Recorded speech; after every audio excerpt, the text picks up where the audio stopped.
Attention please. Mic పెట్టుకుని cycle మీద తోపుడు బళ్లపైన ఆకుకూరలు, ఉల్లిపాయలు, వేరే వెజిటబుల్స్ అమ్మేవారు మీ వీధిలోకి, కాలనీలోకి వస్తున్నారా?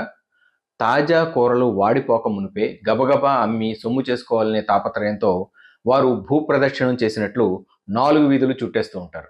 ఈ మధ్య చాలా వరకు వారి సంఖ్య తగ్గుతోంది. చిన్న చిన్న కిరాణా దుకాణాల సంఖ్య బక్కచిక్కుతోంది. అవి అలా తగ్గకేం చేస్తాయి? చీపురు కొనాలన్నా, అరడజన ఎగ్స్ కావాలన్నా, కేజీ కందిపప్పు తీసుకురావాలన్నా సూపర్ బజార్లకు, మెగా మార్ట్లకు క్యూ కట్టే వారి సంఖ్య పెరుగుతూ పోతోంది కదా. భారీ మాల్స్లో కళ్ళు చెదిరేలా అంతెత్తున స్టాకులు పేర్చి ఉంటాయి. ధరలు లేబుల్స్పై ఉంటాయి. మన క్రెడిట్, డెబిట్ కార్డుల్ని టేబుల్పై ఉంచడమే. వారు ఎంతని డిసైడ్ చేస్తే అంత బేరం ఆడే వీలు లేదు. చాలామంది అక్కడ ధర ఎంత అని అడగడానికి నామోషిగా ఫీల్ అయిపోతారు. అదేం చిత్రమో. బిల్లు వస్తుంది, కార్డు అందించి పాస్వర్డ్ నొక్కడమే. అర కేజీ బెల్లమో, కేజీ పంచదారో కావాలని మాల్స్కి వెళ్ళి అవి మాత్రమే తీసుకుంటారా? అబ్బే, 3, 4 లేదా 10, 20 ఆదా చేస్తున్నామన్న భ్రమలో అవసరం లేకపోయినా అవి ఇవి చూస్తూ ఏవో కొన్ని బాస్కెట్లో వేస్తూ ఉత్త పుణ్యానికి 2-3 వేల రూపాయలు వదిలించుకునేవారిని ఏమనాలి? భారీ మాల్స్ పాలిట మహారాజా పోషకులనే కదా. మీరు గమనించండి, లోతుగా పరిశీలించండి. మీ నగరంలో మీకు చేరువలో బ్రహ్మాండమైన షాపింగ్ మాల్స్ అవతరించాక చుట్టుపక్కల చిన్న చిన్న కిరాణా దుకాణాలు, తోపుడు బళ్ళు ఎన్ని మూతపడ్డాయో. ముఖ్యంగా ఆకుకూరల వంటివి అమ్ముకునే వాళ్లకు ఎంత దెబ్బ. ఉదయం కొనుక్కొచ్చి సాయంత్రానికల్లా అమ్ముకుంటేనే వారికి బతుకు తెరువు. అటువంటి ఎందరికో ఇప్పుడు ఇలా దారులు మూసుకుపోతే ఆ రెక్కలపై ఆధారపడ్డ బక్క కుటుంబాలు ఏమైపోవాలి? వీధి వ్యాపారులకు చేయూతనిచ్చే ప్రయత్నాలు పట్టాలకు ఎక్కుతున్నాయి ఇప్పుడు. పట్టణాలు, నగర పంచాయతీల్లో రోడ్ల వెంట తోపుడు బండ్లపై వ్యాపారాలు చేసుకుంటూ జీవనోపాధి పొందుతున్న స్ట్రీట్ వెండర్స్ ఎందరో ఉన్నారు. ఆంధ్రప్రదేశ్ ప్రభుత్వం వారిపై ప్రత్యేక సర్వే జరుపుతోంది. వారికి గుర్తింపు కార్డులు ఇచ్చి భద్రత కల్పించే చర్యలు చేపడతామంటున్నారు. కోవిడ్ టైంలో ప్రారంభించిన పీఎం స్వనిధి పథకాన్ని మరో 5 ఏళ్లు కొనసాగించనున్నట్లు కేంద్రం ప్రకటించింది. గుర్తింపు కార్డులు, రుణ సాయం లాంటివి ప్రభుత్వ పరంగా చురుగ్గా సాగడం మంచిదే.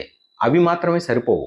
చిన్న వ్యాపారుల్ని ఆదరించాల్సింది, వారి వద్ద కొనుగోలు చేయాల్సింది జనమే.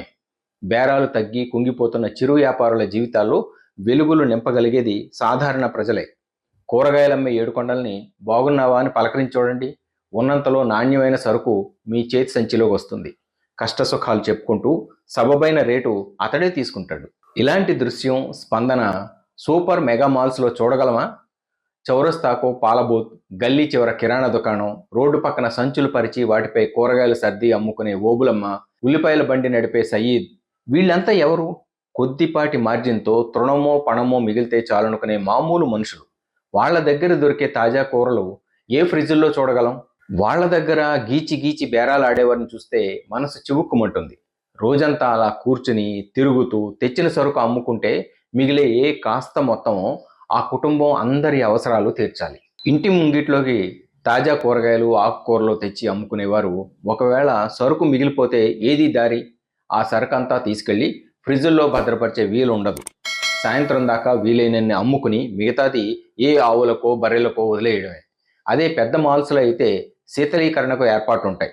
నిల్వ చేసి అమ్ముకోవచ్చు. తాజా కూరగాయలు ఇంటి ముందుకు వస్తే బేరాలాడతాం.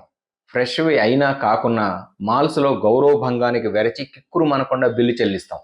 పెద్ద స్టోర్లు, సూపర్ మెగా మార్టుల్లో అద్దెలు, కరెంటు ఖర్చులు, సిబ్బంది జీతభత్యాలు అవన్నీ వినియోగదారులే కదా భుజానికి ఎత్తుకోవాల్సింది. అక్కడ ఇచ్చే వాటికన్నా కిలో 30-40 రూపాయలు తక్కువ చెప్పిన వీధి వ్యాపారుల్ని ఇంకొంచెం తగ్గవా అని బేరమాడడం అమానవీయం కాక మరేమిటి? చిన్న వ్యాపారుల కోణం నుంచి ఒక్కసారి ఆలోచించి చూడండి. వారిది జీవన పోరాటం, ఏటికి ఎదురీత, సొంత కాళ్లపై నిలవాలన్న పట్టుదల. చిరు వ్యాపారుల వద్ద దయచేసి బేరం ఆడకండి. రెగ్యులర్గా కొనేవారికి వీలైనంత రాయితీ వారే ఇస్తారు.